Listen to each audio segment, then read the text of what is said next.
ये सवाल market live सुबह 10 बजे सिर्फ इंडिया न्यूज बिजनेस पर। नमस्कार, एक बार फिर से स्वागत है आप सभी का इंडिया न्यूज बिजनेस के खास शो मार्केट लाइव में और मैं हूं आपके साथ कंचन नौटियाल। इस सेगमेंट में हम बात करते हैं बाजार के बारे में, बाजार को लेके हमें क्या स्ट्रैटेजी बनानी चाहिए, इस टाइम पे किन चीजों से सावधानी बरतनी चाहिए, कौन से स्टॉक्स पे नजर रखनी चाहिए जो आने वाले टाइम पे आपको अच्छा खासा एक मुनाफा दे सकते हैं, जिसमें हमारी हेल्प करते हैं हमारे खास पैनलिस्ट। तो चलिए मिलवाते हैं आज के खास पैनल से, उसके बाद शुरुआत करते हैं मार्केट लाइव की। सबसे पहले हमारे साथ जुड़ चुके हैं आलोक दहिया जी। नमस्कार सर, स्वागत है आपका शो में। नमस्कार कंचन जी और नमस्कार सारे दर्शकों को। जी, हमारे साथ जुड़ चुके हैं अनिल शर्मा जी। नमस्कार सर, स्वागत है आपका शो में। जी नमस्कार कंचन जी और आपके सभी दर्शकों को भी बहुत बहुत नमस्कार। और आज करवा चौथ भी है तो उसकी भी शुभकामनाएं आप सभी को। जी ठीक है, same to you sir. And हमारे साथ जुड़ चुके हैं अविनाश कोकलानी जी। नमस्कार सर, स्वागत है आपका शो में। नमस्कार मैम, गुड मॉर्निंग। जी गुड मॉर्निंग। ठीक है, अब शुरुआत करते हैं। अब चाहे फेस्टिव सीजन हो, फेस्टिव सीजन में बाजार की जो रौनक है वो और भी ज्यादा बढ़ जाती है, लेकिन इस टाइम पे चार्ट्स में देखते हुए हमें ऐसा नजर नहीं आ रहा है कि रौनक उतनी ज्यादा बढ़ गई है जितनी फेस्टिव सीजन में हम अपने चारों ओर देखते हैं रौनक जगमग जगमग। आलोक सर, सबसे पहले मैं आपके पास आना चाहूंगी। क्या लग रहा है इस टाइम पे बाजार क्या संकेत हमें देना चाह रहा है? जो ये फेज है, एक तरीके से हम बोल सकते हैं कि कंसोलिडेशन का फेज है, एक ही रेंज के अंदर ये मूवमेंट अपना दिखा रहा है। निफ्टी या बैंक निफ्टी की बात करें, कब हमें ये रेंज ब्रेक करता हुआ दिखेगा बाजार? कब हम नए हाई की तरफ एक छलांग लगाएंगे? कंचन जी, हम सबको त्योहार पे ये उम्मीद रहती है कि बाजार में भी कुछ चमक दिखाई दे, लेकिन होता क्या है कि एक ही इंसान एक टाइम पर एक जगह दिमाग लगा पाता है। तो लोग अभी अपने घर की तैयारियों में लगे हैं। बाजार बड़ा सुस्त है और ये सुस्ती बाजार में पिछले 2 हफ्ते से हम लगातार देख रहे हैं। कंडीशन अभी ये है निफ्टी में फिलहाल में कि सबको नए हाई की तलाश में है, बट हम आपके चैनल पे लास्ट वेडनेसडे को भी ये कहा था कि जब तक 19,860 का लेवल क्रॉस नहीं करता हम नीचे एक 18888 का फिगर देख सकते हो। लगभग निफ्टी ने उसी जगह पर एक सपोर्ट किया है, बट खतरा अभी भी टला नहीं है। मैं फिर कहता हूँ, चुनाव वाला जो दिन है वो कहीं ना कहीं अब बड़ा होता जा रहा है और जैसे जैसे हम चुनाव के नजदीक आएंगे बाजार में ऐसी दिलेमा रहेगी। और ऐसे कंडीशन में एक समय था जब बाजार में तेजी थी और हम स्टॉक स्पेसिफिक होने की बात कर रहे थे, और अभी बाजार में जो गिरावट है यहाँ पे भी स्टॉक स्पेसिफिक ही रहने की सलाह रहेगी। हालांकि बहुत एक मेरा फेमस टर्म है चेरी पिकिंग का, बट चेरी पिकिंग का टाइम अभी भी नहीं है। बाजार में एग्रेसिव बाइंग के लिए कम से कम 19420 के ऊपर की क्लोजिंग चाहिए। जी हाँ, 19420 के ऊपर की क्लोजिंग अगर मिलती है तो हम बाजार में एग्रेसिव बाइंग कर सकते हैं फिलहाल में। अदरवाइज निफ्टी में जो लेवल आ रहा है निकल के चार्ट पे वो 18,400, जी हाँ 18400, जो कि अभी फिलहाल निफ्टी 19,000 के आसपास ट्रेड कर रहा है। बट हाँ, खतरा अभी टला नहीं है और आने वाले टाइम पे भी अगर हम 19420 के ऊपर अगर क्लोजिंग नहीं देते हैं तो ये खतरा मार्केट को कहीं ना कहीं 18,400 तक, चाहे किसी पैनिक के कारण हो या किसी भी कारण से हो, टेक्निकल जो बोलता है वो यही बोलता है कि 18,400 तक भी निफ्टी को ले जा सकता है आने वाले दिनों में। जी ठीक है, जो खतरा है वो अभी इस टाइम पे टला नहीं है। जो हमें लेवल देखने को मिल सकते हैं वो 18,400 के देखने को मिल सकते हैं। साथ ही साथ अगर हम उसके ऑपोजिट में देखें तो 19,420 का अगर लेवल ये क्रॉस कर जाता है तो हमें बाजार में हो सकता है एक थोड़ी सी स्टेबिलिटी देखने को मिले, लेकिन अभी फिर भी हमें कॉशियस अप्रोच बाजार के अंदर रखनी चाहिए। ठीक है अनिल सर, आपके पास आना चाहेंगे। सर, आपका क्या व्यू है इस टाइम पे? जो आलोक सर ने लेवल्स बताए हैं, क्या आप भी उन्हीं सेम लेवल पे अपना स्टांस रखते हैं या इस टाइम पे आपका जो नजरिया है बाजार को लेके वो डिफरेंट है? कंचन जी, मैं काफ़ी कुछ सहमत हूँ आलोक जी की बात से कि हमें कॉशियस रहने की ज़रूरत है। और ये बात मैं खुद भी काफ़ी समय से आपके प्रोग्राम पर, आपके चैनल पर मैं बोलता आ रहा हूँ कि कॉशियस रहना चाहिए। लेकिन साथ में मैं ये भी कहूँगा अभी कि मुझे जो मार्केट दिख रहा है आने वाला, वो मुझे यहाँ से बहुत ज़्यादा गिरावट अब नज़र नहीं आ रही है। पिछले हफ्ते हमने देखा कि निफ्टी ने अपने 200 डे मूविंग एवरेज पे बहुत अच्छा सपोर्ट लिया और वहाँ से एक बाउंस दिखाया है। साथ ही मुझे ये भी दिख रहा है कि अर्निंग्स अभी तक जो आई हैं बहुत ही अच्छी आई हैं। मुझे कुल मिलाकर इन दोनों फैक्टर्स की वजह से मुझे निफ्टी में बहुत ज़्यादा गिरावट यहाँ पे नज़र नहीं आ रही है। Mid caps and small caps में गिरावट की आशंका कहीं ज़्यादा है निफ्टी 50 के मुकाबले, और चूँकि मैं हमेशा ये कहता हूँ कि एक्शन तो सारा निफ्टी के बाहर ही है, तो इंडेक्स के बाहर ही हो रहा है काफ़ी कुछ, जो भी कुछ हो रहा है।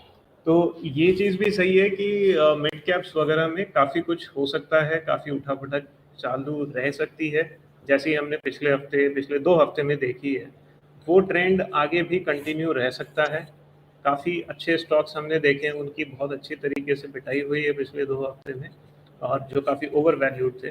तो मुझे लगता है कि मिड कैप, स्मॉल कैप, ये जो स्पेस है यहाँ पे बहुत ज़्यादा वॉलेटिलिटी देखने को मिल सकती है। लेकिन बेंचमार्क इंडेक्सेस की अगर बात करें तो मैं नहीं कहूँगा कि मुझे बहुत ज़्यादा यहाँ से गिरावट का माहौल नज़र आ रहा है। इनफैक्ट अगर कोई फ्रंटलाइन काउंटर्स में बाइंग करना चाहता है तो मेरे ख्याल से ये एक बहुत अच्छा समय है। हो सकता है यहाँ से मार्केट और गिर जाए, और यहीं पे हमारा जो मनी मैनेजमेंट होता है वो काम आता है, कि जब हम कहते हैं कि थोड़े कॉशियस रहिए और थोड़ा बहुत पैसा रखिए अपने पास। सो 15-20% जो हम कहते हैं कि रखना चाहिए, अभी उसको डिप्लॉय करने का टाइम है। अगर निफ्टी अपने 200 डे मूविंग एवरेज के पास में ट्रेड कर रहा है, वहाँ पे सपोर्ट ले रहा है, और आपके पास कैश है, आप कैश पे बैठे हैं और उसको डिप्लॉय नहीं कर रहे हैं, तो ये बड़ी गलती है इन्वेस्टर्स के पॉइंट पे। मेरे ख्याल से काफ़ी इजीली आप अपने पैसे का 50% जो है कैश का, वो यहाँ पे डिप्लॉय कर सकते हैं।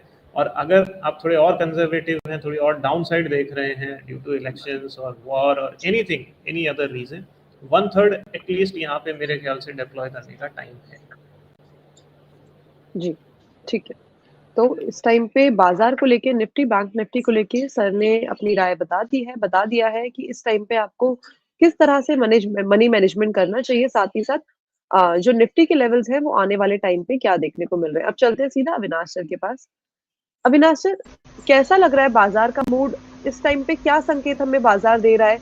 ये हमें, और यहाँ से जो लेवल चल रहा है अभी 19,000 के आसपास जो ये ट्रेड कर रहा है, यहाँ से ये नीचे जाने के संकेत दे रहा है? चार्ट्स की बात करी जाए, चाहे तो फिर वो जियोपॉलिटिकल टेंशन की बात करी जाए, या फिर यही रेंज को बरकरार रख के ये एक अपने नए हाई की तरफ जाएगा?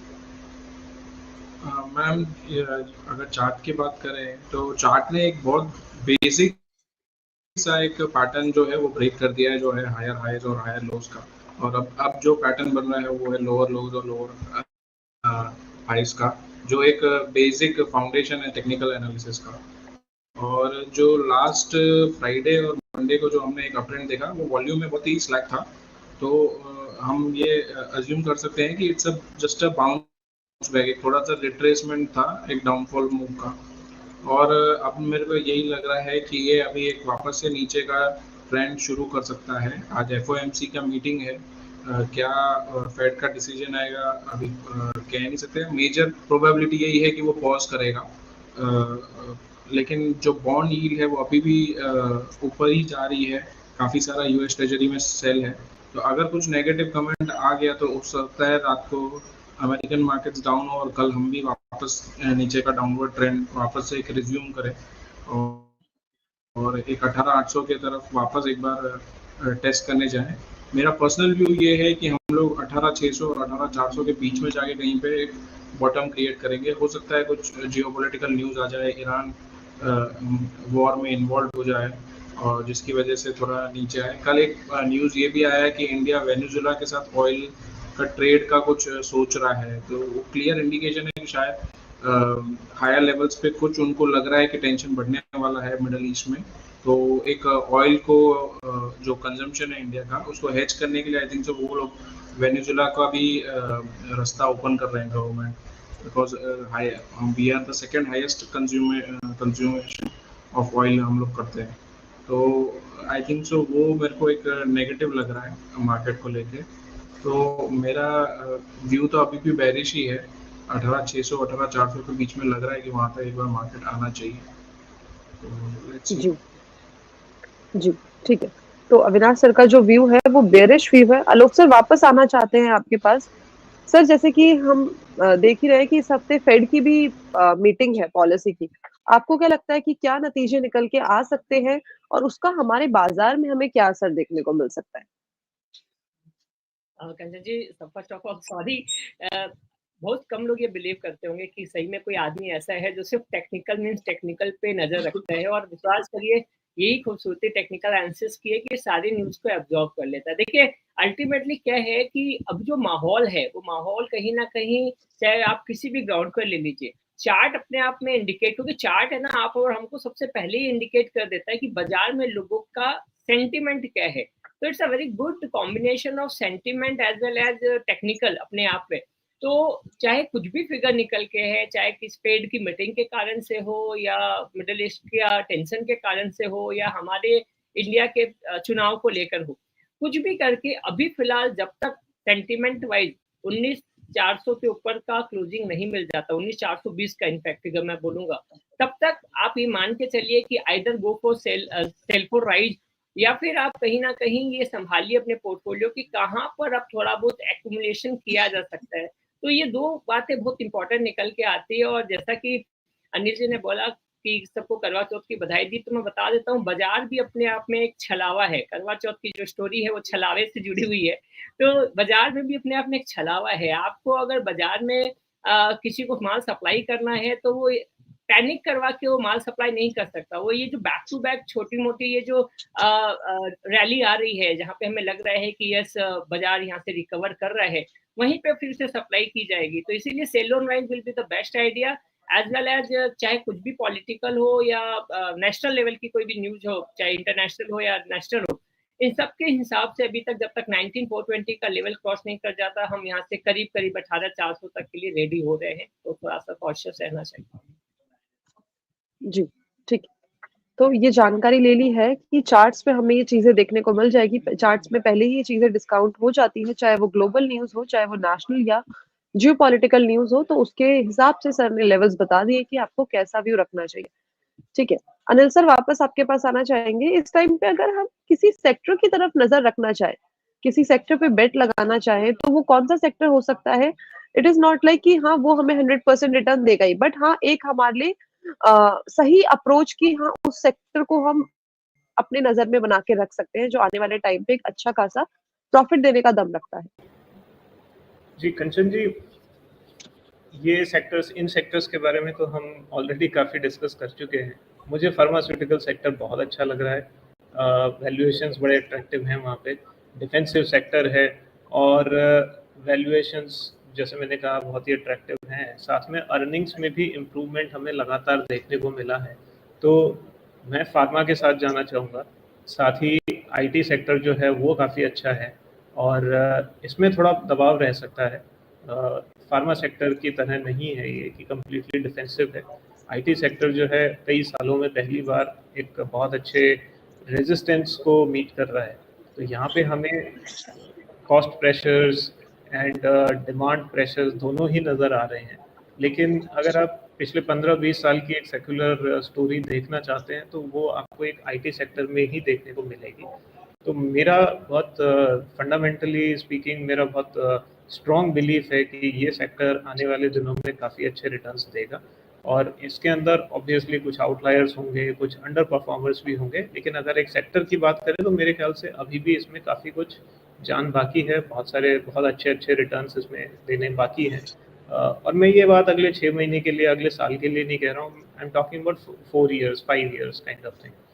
इसके अलावा जो कंज्यूमर डिस्क्रिशनरी आइटम्स हैं वो मुझे काफ़ी अच्छे लगते हैं। सो इंडिया की कंजम्पशन स्टोरी है जो डोमेस्टिक ओरिएंटेड हो, तो मुझे वो नाम बहुत अच्छे लगते हैं। यहाँ पे मुझे नहीं लगता है कि ईरान अगर वॉर में कूद पड़ा तो उसकी वजह से इंडिया के कंजम्पशन पे कुछ बहुत ज़्यादा फ़र्क आएगा। इन्फ्लेशन पे हो सकता है आए, इन्फ्लेशन की वजह से कंजम्पशन भी इम्पैक्ट होता है, वो सब आएगा होगा, बट ये ट्राइड एंड टेस्टेड थीम है।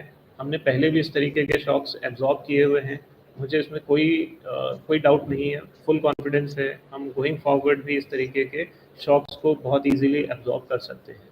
और अगर आप अगले 5 साल या 10 साल का व्यू लेके चलें तो हम यहाँ से बहुत हाईज बनाने वाले हैं, इंडेक्स में भी, इंडिविजुअल स्टॉक्स में भी। तो शॉर्ट टर्म का नज़रिया नहीं रखना चाहिए मेरे ख्याल से। ऑब्वियसली कॉशियस रहने की ज़रूरत है, लेकिन कई बार होता है ना कि हम शॉर्ट टर्म का व्यू देखते देखते लॉन्ग टर्म में बड़ी पिक्चर जो है वो मिस कर जाते हैं। तो वो नहीं होना चाहिए मेरे ख्याल से। वो कई बार इन्वेस्टर्स को लगता है कि हम ट्रेडिंग करके टाइमिंग डाल के थोड़ा सा ये स्टॉक जो है मैं 5% नीचे खरीद लेता या 5% नीचे खरीद लूँ अभी, या यहाँ से और गिरावट आ सकती है 10% की, तो मुझे वेट करना चाहिए। अगर आप 5 साल का व्यू लेके चल रहे हैं तो ये 5% 10% कहीं मैटर ही नहीं करता है। तो मेरी सारी पिक्स इसी टाइप की होती हैं। मैं बहुत एक्सट्रीमली शॉर्ट टर्म के लिए व्यूज़ नहीं है मेरे, तो लॉन्ग टर्म के व्यूज़ हैं। उस हिसाब से मुझे लगता है कि मार्केट कहीं नहीं जाने वाला है। 2-3 थीम्स जैसे मैंने आपको बताई, कंजम्पशन थीम्स हैं, और आप टोबैको सेल्स को देखिए, लिकर सेल्स को देखिए, इसका पैटर्न देखिए पिछले 20 साल का, 25 साल का, जहाँ पे काफ़ी इस तरीके के शॉक्स आए, मार्केट ने एब्जॉर्ब किए, तो आपको एक क्लियर अंडरस्टैंडिंग होती है कि ये मार्केट कहीं नहीं जाने वाला है। ये अंडरस्टैंडिंग इन्वेस्टर्स के अंदर डेवलप होना काफ़ी ज़रूरी है। मुझे लगता है कि इन थीम्स के अंदर आपका पैसा सेफ भी है, और रीजनेबल ग्रोथ रेट से आपका पैसा जो है ग्रो होता रहेगा आने वाले टाइम में। तो मुझे पर्सनली ये वाली थीम्स बहुत अच्छी लगती है। जी, ठीक है। तो ओवरऑल बाजार को लेके हमने राय ले ली है, सारे ही एक्सपर्ट से जानकारी ले ली है कि इस टाइम पे जो क्रूशियल लेवल्स हैं वो हमें कहाँ पे देखने को मिल सकते हैं, और साथ ही साथ इस टाइम पे हमें बाजार के अंदर किस तरह की अप्रोच रखनी